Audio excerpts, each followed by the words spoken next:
নমস্কার। ঠিক ১:৩০টার সময় তো শুরু হবে, কিন্তু আমি আশা করব আপনারা ১টার মধ্যে পৌঁছে যাবেন। তার কারণ আপনারা সবাই জানেন ২৩শে নভেম্বর, হ্যাঁ ঠিকই শুনেছেন, ২৩শে নভেম্বর রামকৃষ্ণ মিশন বেলুড় মঠে, হ্যাঁ, বিদ্যা মন্দিরের দ্বারা পরিচালিত হতে চলেছে একটি ওয়ার্কশপ, যে ওয়ার্কশপের নাম ইমোশনাল কোশেন্ট। আর সেই ওয়ার্কশপে রিলিজ হতে চলেছে আমাদের বই, আমার বই না, আমাদের বই, আপনাদের বই। বইয়ের নাম যে বোঝে সে খোঁজে। আমি আপনাদের সাথে আপনাদের আশীর্বাদ নিয়ে এগিয়ে যেতে চাই। আমি আশা করব সবাই দেরি না করে একটু তাড়াতাড়ি পৌঁছাবেন। হ্যাঁ, সেই দিন যদি আপনারা চান, নিশ্চয়ই আমি আপনাদের মতন করে আপনাদের জন্য সময় দেবো।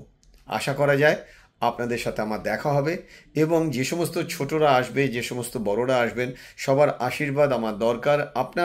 আপনাদের আশীর্বাদে আমি মানুষের কাছে পৌঁছাতে চাই, এবং আপনাদের আশীর্বাদ নিয়েই আমাদের বই যে বোঝে সে খোঁজে মানুষের উপকারে যাতে কাজে লাগে, সেই আশীর্বাদের জন্য ২৩ তারিখ আপনাদের সাথে দেখা হবে রামকৃষ্ণ মিশন বেলুড় মঠে।